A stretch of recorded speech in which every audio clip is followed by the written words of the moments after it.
tarde, querido ouvinte, você agora que estará nos acompanhando o programa A Voz de Angatuba, que é um programa que nós fazemos pela rádio local aqui na cidade de Angatuba, mas estamos trazendo esse programa para ser feito aqui também pelo YouTube. E será uma alegria muito grande tê-lo você aqui com a gente. Todos os sábados e todos os domingos nós estaremos colocando programas que serão gravados, mas estarão sendo colocados logo em seguida aqui no nosso canal. Portanto, eu já peço que você deixe aqui embaixo o seu like e também se inscreva no nosso canal para você poder acompanhar todas as programações que nós estaremos fazendo, tanto pela rádio como pela internet.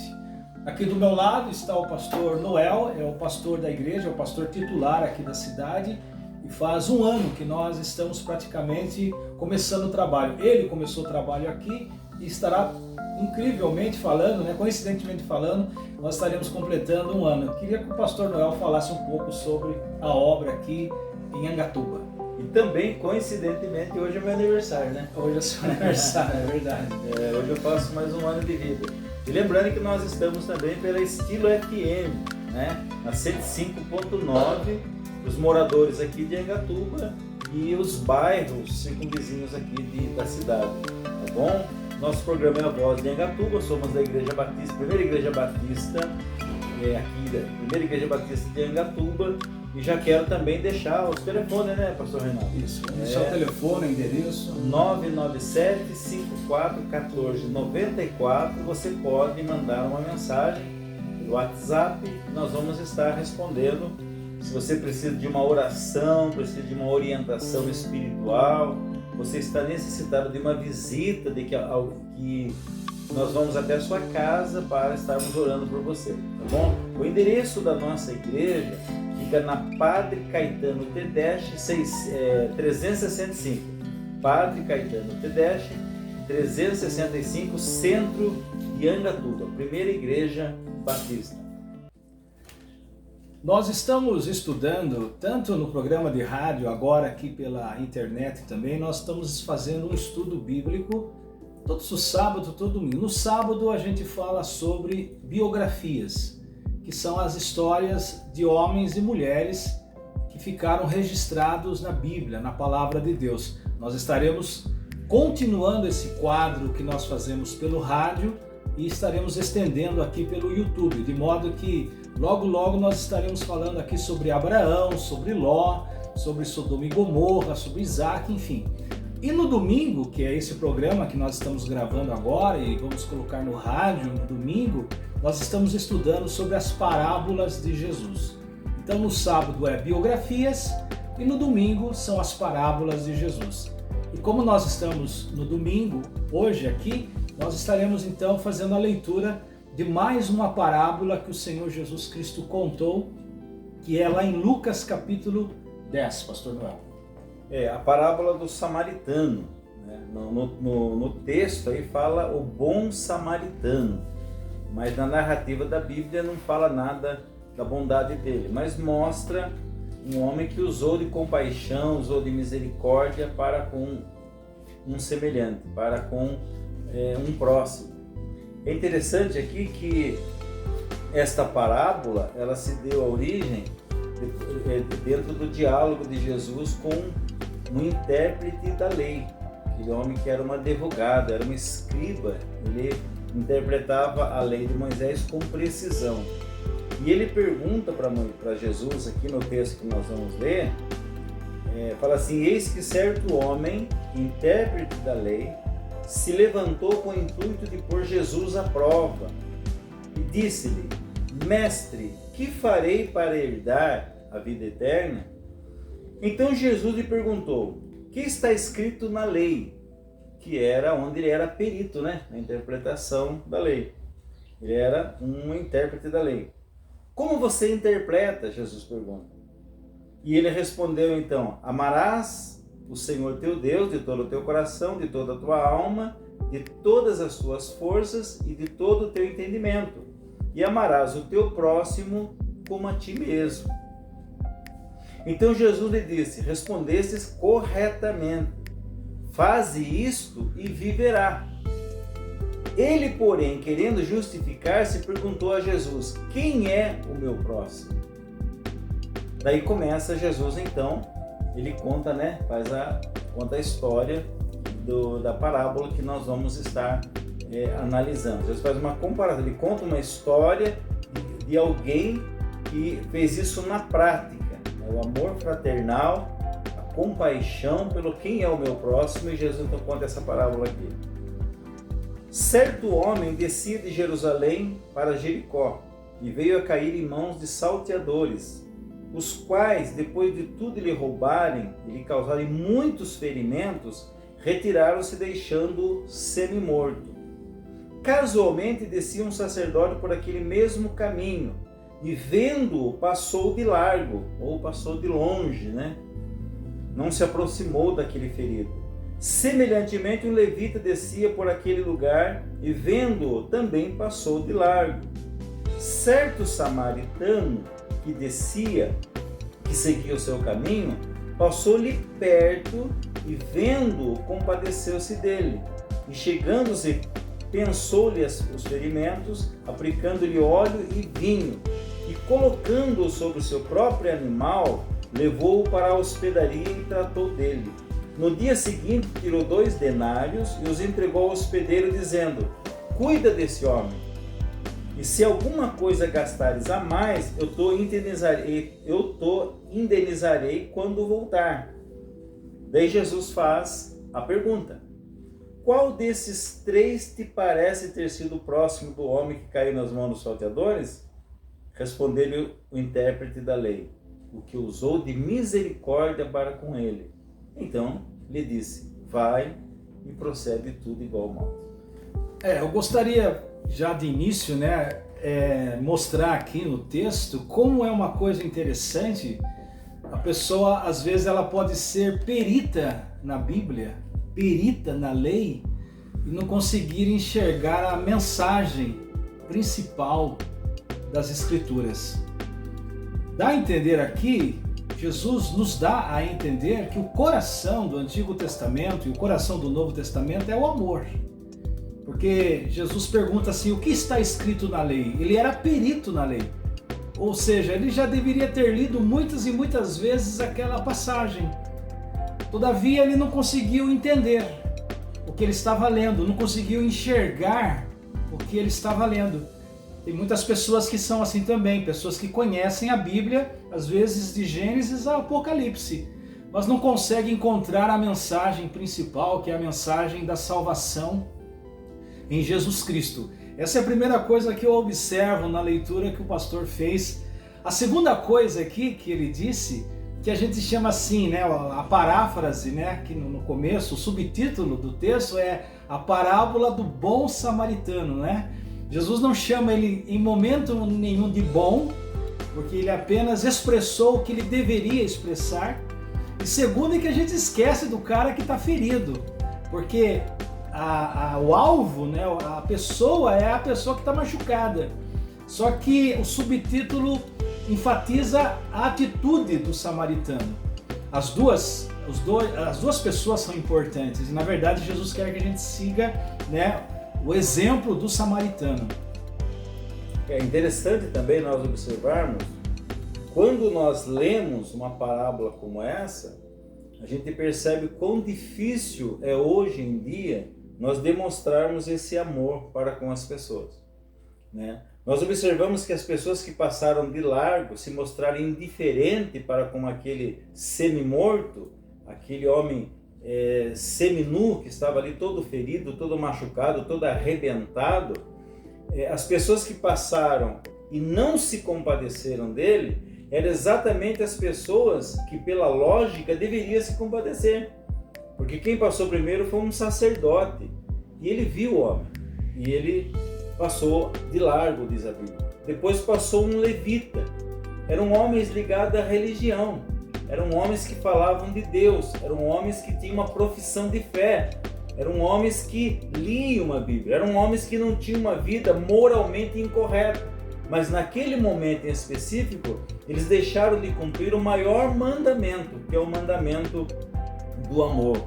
Então muitas vezes nós vemos o quanto que isso é raro hoje. quanto que é difícil hoje, né? E olha que interessante, outra coisa ainda nesse ponto, pastor, é que se alguém tinha motivo, se alguém tinha alguma justificativa para não ajudar, seria exatamente o samaritano. Não é verdade? O samaritano que tinha. E se alguém tinha razão, tinha motivo para ajudar, seria exatamente o levita e o sacerdote. Mas a pergunta dele é boa. É uma pergunta que todo ser humano deveria fazer. Todo ser humano deveria resolver, em primeiro lugar, na sua existência, essa pergunta aqui: que farei para herdar a vida eterna? A pergunta dele é boa. Embora ele tivesse mal intencionado, porque ele queria colocar Jesus à prova, mas a pergunta dele é o coração da Bíblia. O que o homem precisa fazer para herdar a vida eterna? Eu vou passar essa bola para o pastor Noel responder. Jesus, por causa que ele era perito na lei, Jesus assim sutilmente jogou na cara dele que a resposta estava naquilo que ele já deveria ter aprendido. Agora nós estamos numa época após esse momento primitivo aqui do Novo Testamento, então nós já sabemos qual é a resposta para herdar a vida eterna. Interessante que o cara aqui não fala nem de reencarnação, ele não fala de purgatório, ele não fala que morreu, acabou tudo. Ele quer saber o que fazer para herdar a vida eterna. Pastor Noel, o que o ser humano comum precisa fazer para herdar a vida eterna nos dias de hoje? A pergunta dele, obviamente, que é muito pertinente. E todas as pessoas que nascem nesse mundo deveriam se preocupar com isso. Primeiro, porque a nossa alma é eterna, ela não morre. O que morre é o nosso corpo, né? Toda morte é separação. E a morte física é a separação do nosso espírito do corpo. O nosso corpo vai para a terra que o deu e o nosso espírito vai para Deus que o deu. Então ele não morre, ele é eterno. Você vai ver isso lá em Lucas capítulo 16, né, na parábola do rico e Lázaro. Você vai ver lá já no começo da Bíblia, né, em Eclesiastes, né, vai falar sobre isso, que o corpo vai para o pó da terra, né? Vai para o pó, e o nosso espírito volta para Deus que o deu, certo? Sabendo disso, sabendo que não somos eternos aqui, sabemos que um dia vamos morrer, sabemos que um dia vamos findar aqui nessa terra, mas que aquilo que está, né? Nessa carcaça que vai sair daqui e não morre, deveríamos nos preocupar com isso. Que farei para herdar a vida eterna? A primeira coisa que eu queria destacar: igreja não salva ninguém, né, pastor? Igreja não salva, né? Igreja não salva. Nenhum nome dado entre os homens pode salvar você. Ninguém salva. O único que salva é Jesus. Ele é o único, ele é o caminho, ele é a verdade, ele é a vida. Qualquer coisa que alguém apresentar como uma alternativa. Eu me lembro que antigamente, nos séculos passados, tinha uma seguinte filosofia. Eles faziam a seguinte ilustração. Eles colocavam uma montanha e Deus está na montanha. E as pessoas estão subindo a montanha aonde Deus está. Então uns estão subindo de um lado, outros estão subindo do outro lado, outro do outro lado. E não importa o lado da montanha que você está subindo. O importante é que quando chegar lá no pico da montanha, você vai encontrar com Deus. Isso é uma grande falácia. Não existe lado de montanha, não existe montanha. Isso aí é uma grande mentira. Quer dizer, eu posso ser espírita e vou chegar lá. Eu sou católico e vou chegar lá. Eu sou evangélico e vou chegar lá. A tal frase, todos os caminhos levam a Deus, né? Daí. Eu sou budista e vou chegar lá. Um dia a gente vai chegar todo mundo junto. Não existe montanha, não existe nada disso. A única coisa que existe, Jesus, ele é o caminho. Ele não é uma alternativa entre outras alternativas. Eu só terei a vida eterna se eu estiver em Cristo Jesus. Certo? Há uma questão aqui nessa frase: o que farei para fazer a vida, herdar a vida eterna? O que farei, né? Ele usa o verbo fazer. Também é uma outra falácia que a gente sabe, é que a salvação não é pelas boas obras. Paulo fala que a nossa salvação não é por boas obras que nós praticamos. mas ela é dom de Deus. A salvação é um dom de Deus, porque Deus deu o seu maior presente para a humanidade, que é o seu dom, que é Jesus Cristo. O Verbo se fez carne e habitou entre nós. Então ele sendo, o dom de Deus, ele sendo o amor de Deus encarnado, por isso que o fariseu aqui, o intérprete da lei, ele errou 2 vezes. Ele não percebeu que lá no Antigo Testamento, tanto o amor, como no Novo Testamento, que ele não tinha, mas nós temos, o amor é o centro. E Jesus Cristo é a expressão exata do amor de Deus. Por isso que lá em João 3,16 fala que Deus amou o mundo de tal maneira que deu seu Filho unigênito, para que todo aquele que nele crê não pereça, mas tenha a vida eterna. Então, é a questão da salvação pelas boas obras. Pelas boas obras. E a questão de fazer também, esse verbo que você muito bem colocou aí, você não tem que fazer nada. Você apenas tem que reconhecer que Jesus já fez por você. Uma vez que estávamos impossibilitados de fazermos algo por nós mesmos, porque estávamos perdidos em nossos delitos e pecados, e o salário do pecado é a morte, alguém teria que morrer. Só que nós não poderíamos morrer por nós mesmos porque somos pecadores. O que Jesus fez? Jesus enviou o seu Filho, nascido de mulher, nascido sem pecado, para morrer por mim. É a morte expiatória, é a morte vicária de Cristo. Quando Jesus morreu na cruz, eu morri com ele. Quando Jesus morreu na cruz, nós morremos com ele. Eu estou falando para aqueles que estão sendo salvos. Então, se você parte do pressuposto que você tem que fazer algo para herdar a vida eterna, é sinal que você está herdando o inferno e não a vida eterna. Você está a passos largos do inferno. Mas quando você entende que você é pecador, miserável, todo feito em corrupção, que só há trevas em você, não existe nada de luz em você, que você está totalmente cego, perdido, desgraçado, miserável e que você precisa de um Salvador, você vai encontrar isso na pessoa de Jesus. Os sãos não necessitam de médico, e sim os enfermos, disse Jesus. Eu não fui enviado, ele foi enviado aos pecadores. Eu vim por causa dos pecadores. Então, por isso que a primeira sensação que nós sentimos quando ouvimos o Evangelho, a primeira sensação é que você está perdido. Diz que Isaías, quando ele viu a glória de Deus, quando ele viu os anjos, serafins, ali o trono, teve aquela visão, em Isaías 6, ele fala, ai de mim porque estou perecendo. Ele não se vangloriou daquilo, mas ele olhou para a sua miséria. Ai de mim porque eu estou perdido, ai de mim porque eu estou perecendo. Então, daí alguém vai levantar, pastor, alguém vai pensar, então não preciso fazer nada. Não, você faz. Se você pegar, por exemplo, Efésios capítulo 2, onde fala que a salvação é pela graça, é um dom de Deus, não vem das obras para que ninguém se glorie, né? Você vai entender que logo no versículo seguinte ele vai falar assim, que nós somos salvos para as boas obras. Então você não é salvo pelas tuas obras, mas você é salvo para as boas obras. Você passa a fazê-la, mas não para ser salvo, mas porque você é salvo. Eu não faço caridade, eu não faço boas obras para ganhar um tijolinho no céu. Eu faço porque sou. Eu fui salvo e, consequentemente, todo cristão ele tem a natureza de Cristo e ele tem essa amabilidade de amar o seu próximo como a ele mesmo. Para você entender melhor também, ampliar um pouco o seu entendimento, você tem que entender que fazer uma boa obra para Deus não vai te salvar, porque a qualidade da santidade de Deus, o tipo de santidade de Deus não aceita pecado.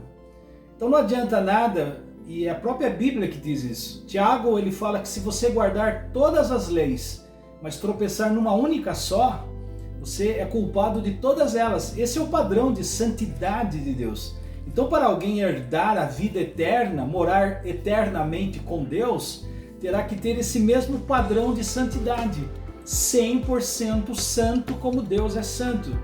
Então não adianta nada você praticar 9 obras boas e você cometer uma errada. Esses dias atrás nós pregamos numa igreja e eu fiz assim uma continha matemática muito simplesinha para poder mostrar para as pessoas o que é o padrão de santidade de Deus. Por que você não é salvo pelas boas obras? Você é salvo para as boas obras, mas você não é salvo pelas obras. Porque digamos que você peque uma vez por dia. Uma vez por dia só. Olha que para pecar uma vez por dia, você tem que estar quase santo, né? Uma vez por dia. Aí você pega esses pecados diário, uma vez por dia, são 7 na semana. São 30 pecados no mês. São 365 pecados no ano. E aí você multiplica pela tua idade para você ver quantas vezes você pecou na sua vida. Como que você vai querer herdar a vida eterna com tanto pecado, sim, se você pecar uma vez por dia? Por isso que Pedro fala que aos homens é impossível ser salvo. Porque foi graças a Jesus Cristo, a santidade, a perfeição de Jesus Cristo, e morreu na cruz em nosso lugar, é que nós poderemos herdar a vida eterna. Então nós estamos dando uma introdução, nós estamos pegando aqui o contexto da parábola, porque esse é o contexto da parábola do samaritano. Nós estaremos colocando uma canção agora, uma música, e na volta, a não ser que o pastor Noel queira acrescentar alguma coisa. Eu gostaria de colocar 2 versículos, apenas 2. Existem vários versículos, mas olha o que o apóstolo Paulo, só para consubstanciar isso que o pastor Reinaldo acabou de falar, olha o que o apóstolo Paulo vai falar com respeito a essa questão da salvação. No capítulo 1 da segunda carta aos Timóteos, segunda carta de Paulo aos Timóteos, no capítulo 1, no versículo 8 e 9, ele está falando para Timóteo, uma carta pastoral de um filho na fé de Paulo. Ele vai falar assim, ó: não te envergonhes, portanto, do testemunho de nosso Senhor, nem de seu encarcerado que sou eu. Paulo estava preso e está falando para que Timóteo não tivesse vergonha disso. Pelo contrário, participa comigo dos sofrimentos a favor do Evangelho, segundo o poder de Deus, olha agora, que nos salvou e nos chamou com santa vocação, não segundo as nossas obras. Nós não fomos chamados porque somos bons. Tanto que Paulo vai falar lá no livro de Romanos capítulo 9, que Esaú e Isaac não tinham praticado obra nenhuma, e Deus já chamou Jacó. Ele não fez nada de bom. Pelo contrário, ele era pior que o irmão dele, né? Sabia disso? Ele era pior que o irmão dele. Mas Deus chamou ele. Certo? Olha aqui, ó. Não segundo as nossas obras, mas conforme a sua própria determinação e graça, que nos foi dada em Cristo Jesus antes dos tempos eternos. Viu que uma coisa profunda? Agora aqui no livro de Tito ainda, mais uma. Daí nós já vamos colocar uma melodia, né? Uma música, e depois a gente vai estar retornando. Tito capítulo 3, versículo 5. Versículo 4 e 5, só pegar o contexto aqui. Quando, porém, se manifestou a benignidade de Deus, nosso Salvador, e o seu amor para com todos, não por obras de justiça praticadas por nós, mas segundo a sua misericórdia, ele nos salvou mediante o lavar regenerador e renovador do Espírito Santo. Então a salvação é um dom de Deus, é totalmente pela graça de Deus. Não há mérito em mim, não há mérito em você, há demérito. Eu vou citar um dos últimos puritanos, né, Jonathan Edwards. Ele fala assim que a única contribuição que nós damos para a nossa salvação é o pecado. Nós entramos com o pecado e ele entra com a salvação. Já Lutero falava assim: quando eu olho para mim, eu não vejo nenhuma condição de ser salvo, mas quando eu olho para Jesus, eu não vejo nenhuma condição de me perder. Amém? Vamos de música? Nós vamos por uma música e depois a gente volta. Até mais.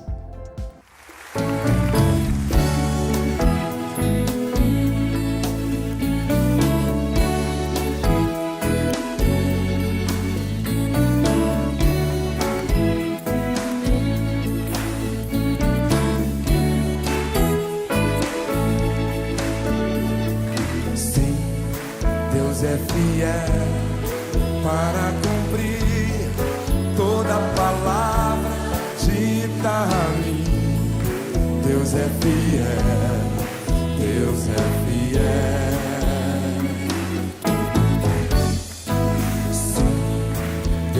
fiel para cumprir toda promessa feita a mim. Deus é fiel, Deus é fiel. Declare isso para a tua vida. Eu não morrerei enquanto o Senhor não cumprir em mim todos os sonhos que Ele mesmo sonhou pra mim. Eu quero viver em santidade e adoração, pois é só dele, somente dele o meu coração. Eu não morrerei enquanto o Senhor, eu não morrerei enquanto o Senhor não cumprir em mim todos os sonhos que Ele mesmo sonhou pra mim. Eu quero viver em santidade e adoração, pois é só dele, somente dele o meu coração.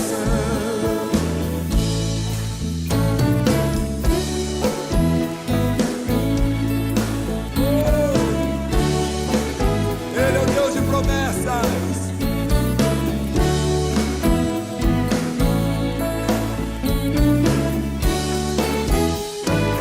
Põe a mão no seu peito e diga: sim, Deus é fiel para cumprir toda palavra dita a mim. Deus é fiel, Deus é fiel. Sim, Deus é fiel para cumprir toda promessa feita a mim. Deus é fiel, Deus é fiel. Não morrerei enquanto o Senhor não cumprir em mim todos os sonhos que Ele mesmo sonhou pra mim. Eu quero viver em santidade e adoração, pois é só dele, somente dele o meu coração. Cante seu irmão isso agora. Tu não morrerás, tu não morrerás enquanto o Senhor não cumprir em ti todos os sonhos que Ele mesmo sonhou pra ti. Então viverás em santidade, então viverás em santidade e adoração, pois é só dele, somente dele o teu coração. Pois é só dele, somente dele, pois é só dele, somente dele o teu coração. Pois é só dele, somente dele, pois é só dele, somente dele o teu coração.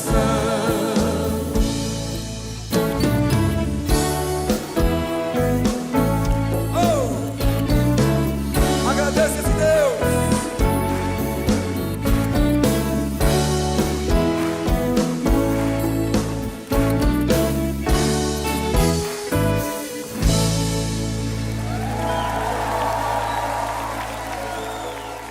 Muito bem, você ouviu essa música bonita, essa canção bonita, esse clipe maravilhoso.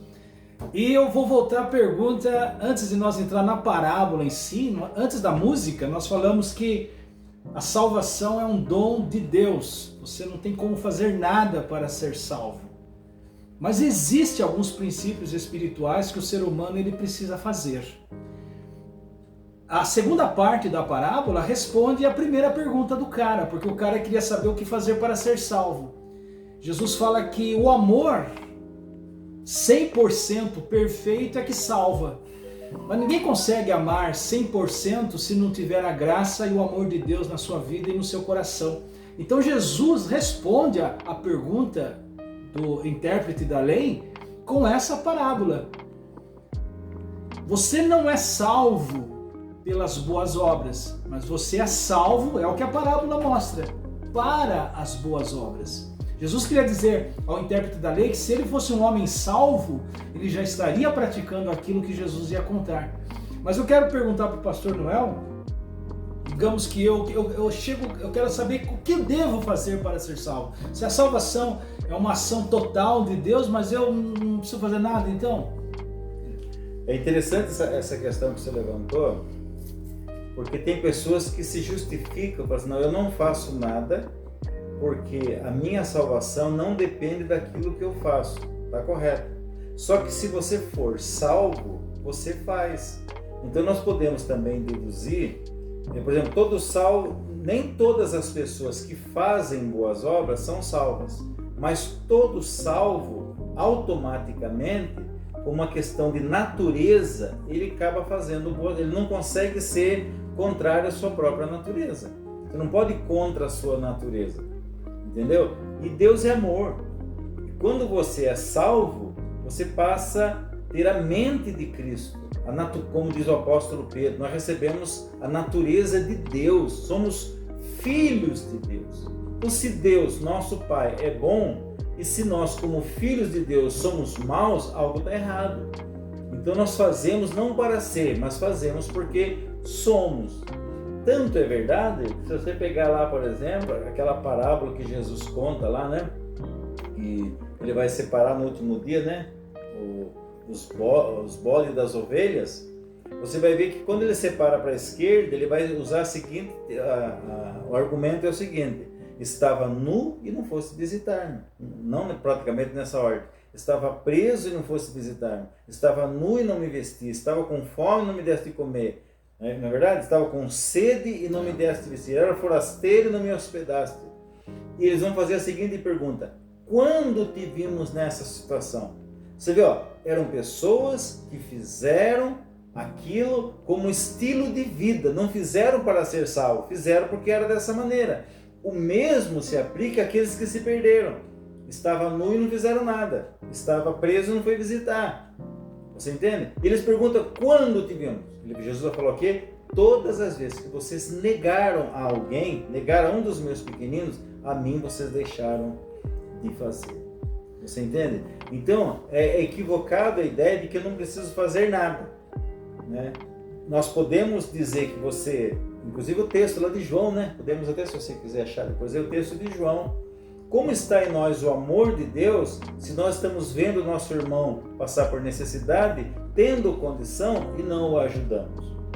Nós não, eu vou frisar bem isso, porque infelizmente isso tem adentrado o arraial dos crentes, viu, pastor Renato? Isso tem adentrado muitas igrejas que professam uma fé cristã, pessoas que falam que se você não fizer boas obras, você não é salvo. Não, se você não fizer, você não é cristão. É o contrário, não é verdade? Esse é um outro ponto, né? Porque a gente percebe aqui que pessoas religiosas não são salvas sempre, nem sempre são salvas. Pessoas que estão na religião ou a própria religião não ensina o caminho da salvação se ela não tiver nascida no seu coração de Deus. Tanto é que Jesus invoca aqui dois personagens hiper religiosos na parábola. Então, ser religioso e ser uma pessoa cruel, uma pessoa sem misericórdia, coração endurecido, uma pessoa que não se sensibiliza com a dor do próximo, isso é uma característica que a sua religião não te salvou em nada. E você não é uma pessoa salva. Porque a característica de uma pessoa salva, dentro ou fora da religião, é o amor de Deus. Então aqui na parábola, nós encontramos dois personagens que Jesus faz questão de colocar como exemplo de pessoas não salvas. Que é o primeiro aqui, porque o intérprete da lei pergunta no verso 29, quem é o meu próximo? Se eu preciso amar a Deus sobre todas as coisas, e o meu próximo como a mim mesmo, que é o resumo de toda a lei do Antigo Testamento, não é guardar o sábado, não é não comer sangue, não é se vestir bem decentemente, não é ir no templo, fazer sacrifício, rito. Os dois pontos importantes da lei e únicos da lei é o amor a Deus sobre todas as coisas e o próximo como a si mesmo. Aí ele pergunta assim, mas quem é o meu próximo? Ele pergunta para Jesus tentando se justificar aqui, diz o texto. Porque era assim que eles agiam. Eles tinham assim, uma performance religiosa maravilhosa. Eles davam dízimos, eles oravam nas esquinas, eles jejuavam. Eles tinham uma performance maravilhosa. Conheciam a Bíblia de capa a capa, né? O Antigo Testamento. Mas Jesus falou, não, vocês estão errando, porque vocês podem estar amando a Deus sobre todas as coisas, mas e o teu próximo? Aí ele pergunta, mas quem é meu próximo? E aí Jesus responde com a parábola, né, pastor Mauro? E próximo, interessante que esses dias nós estávamos conversando com algumas pessoas e quão equivocado as pessoas são em relação ao próximo, né? Porque tem gente que tem a ideia do próximo daquele que está próximo no sentido físico.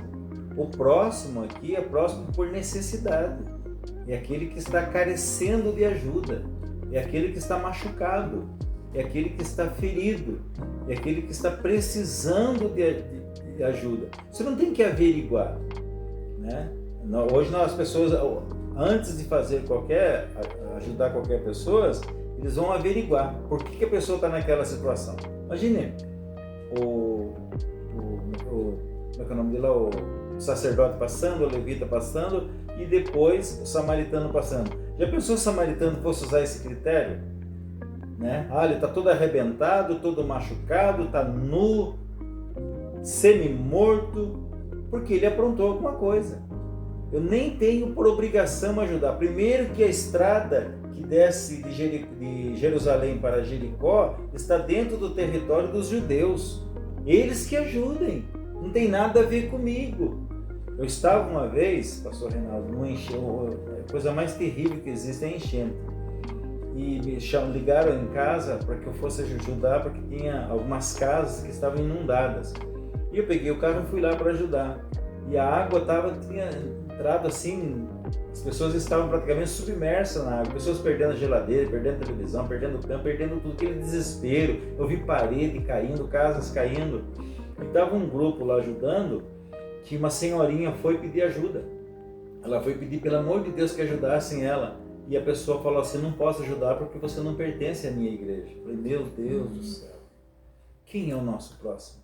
Próximo é aquele que está precisando. Se tinha alguém aqui nesta parábola, porque os samaritanos, não vamos entrar aqui na questão histórica deles, né? Vai demorar muito tempo. Todo mundo já sabe, né? Os judeus detestavam os samaritanos. Era um grupo que eles não se comunicavam. Só um exemplo, se pegar a mulher do poço de Jacó, João 4, você vai ver. Quando a mulher é samaritana, moradora de Samaria, e ela fica assustada e era alguém que precisava de salvação, tanto que Jesus salvou ela, precisava de água, não é verdade? E ela fica espantada porque Jesus conversa com ela, porque os samaritanos não conversavam com os judeus, ou vice-versa. Havia uma rivalidade, 18 séculos de rivalidade entre eles, você entendeu? Os judeus descendentes de Judá, né, que não havia mistura de raça, eles não.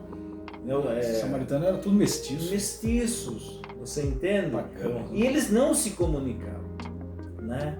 Então, se tinha alguém ali que tinha razões históricas, razões para não ajudar, e seria até justificado, seria o samaritano. Mas passou um samaritano e não ajudou. Mas ele não ajuda mesmo. Agora, passar um levita e passar um sacerdote, aí é outro problema, meu amigo. Porque eles deveriam ajudar. Eles deveriam ajudar. E eles não o fazem. Outro problema que acontece nessa parábola do samaritano, que isso aqui não é para espiritualizar. A exegese, a hermenêutica não é para a gente espiritualizar. Jesus está falando da prática do amor mesmo, porque eu me lembro que há décadas passadas tinha essa mania de espiritualizar, né? Dizendo que O samaritano era a figura de Jesus Cristo, descendo da Jerusalém celestial para Jericó, que era mundana, e os salteadores aqui eram o diabo, e a água, né, o óleo e o vinho é a figura do Espírito Santo, o sangue de Jesus. Não. Embora seja uma espiritualização bonita e até assim lógica, mas não é para espiritualizar. Aqui Jesus está falando da prática do amor mesmo, né? Isso não é válido. Da prática do amor. Então, esse é o texto. Eu espero que você tenha entendido, né? Nós já estamos encerrando o nosso programa.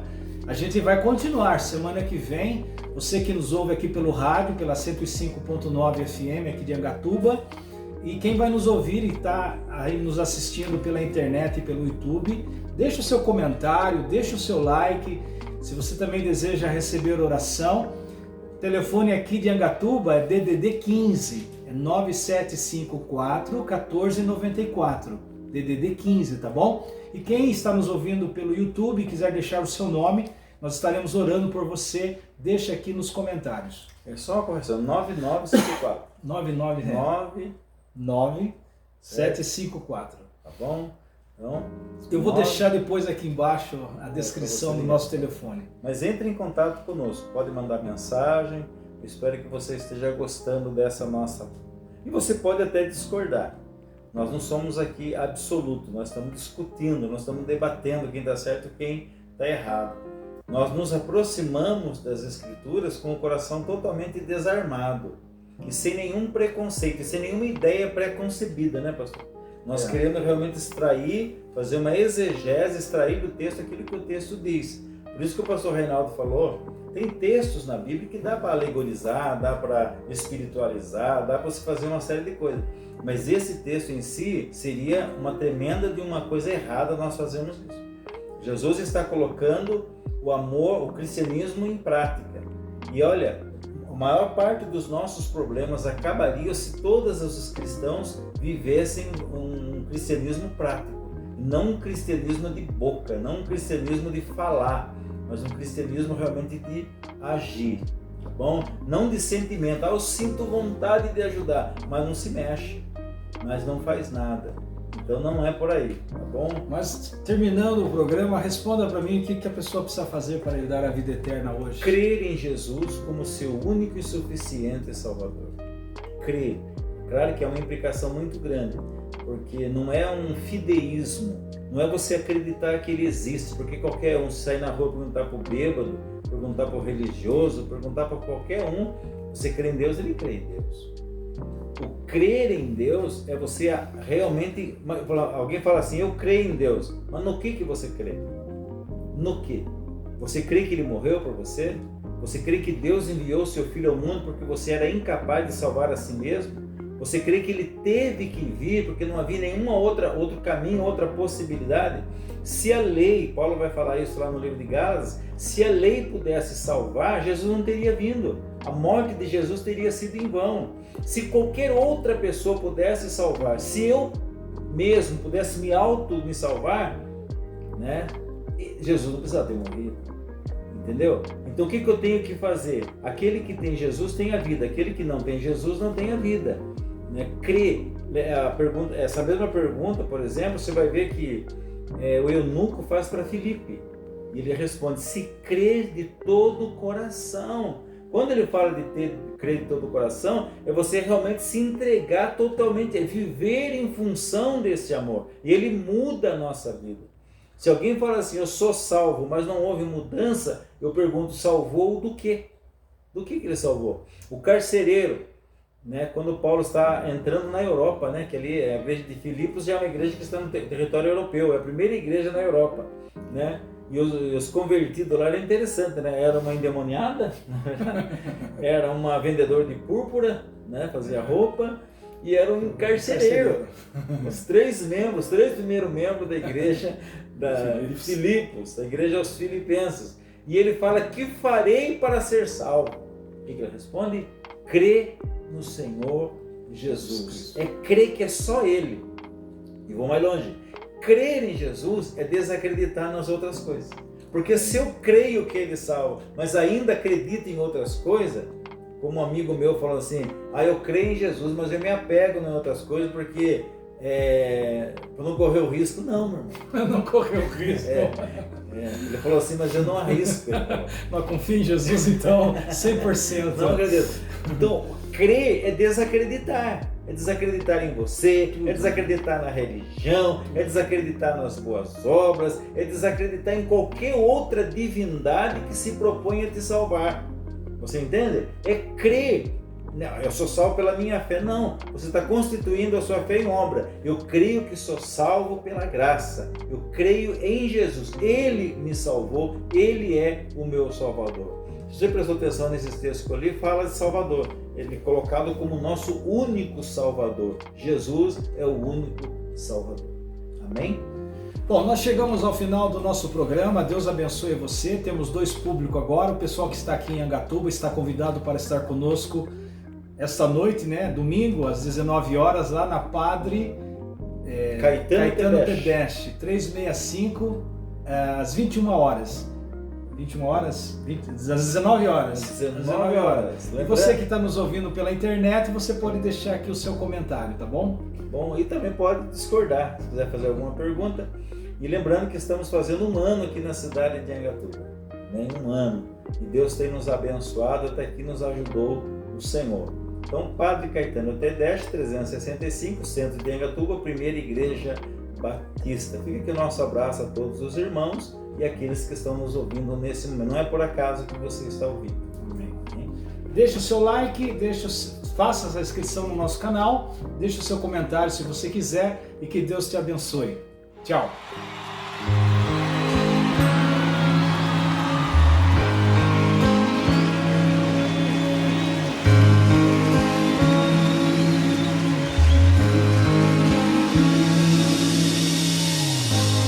Me conheces, sabes tudo que eu preciso antes mesmo de falar. Me amas, teu amor é bem maior do que eu possa imaginar. Não quero ser o teu servo, quero atrair teu olhar de amor, Senhor. Eu venho a ti como um filho que te ama. Tudo que eu quero é estar perto de ti. Nos teus braços eu quero descansar. Correndo irei pra te abraçar, meu Pai. Tu és a minha herança, meu Pai, razão da minha vida, meu Pai. Tudo que eu preciso está em ti. Eu quero estar na casa do Pai, comer em tua mesa, meu Pai. Tudo que eu sou é para ti, vivo só pra ti.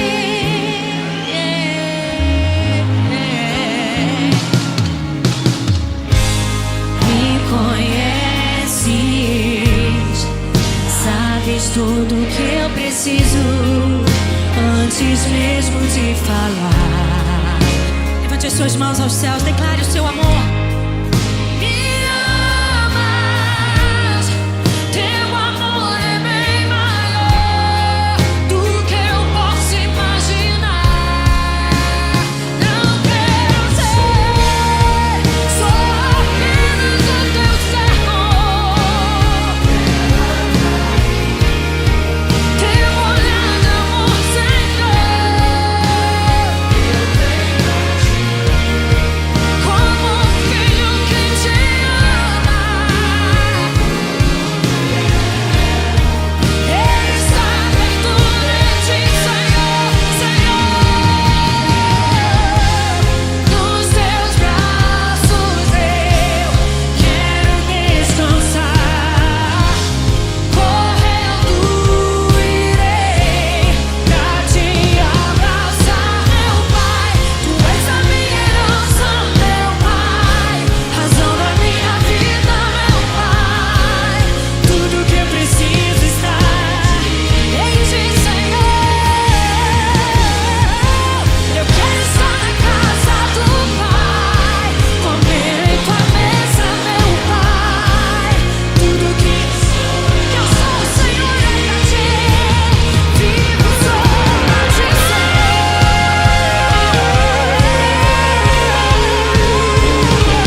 Just change.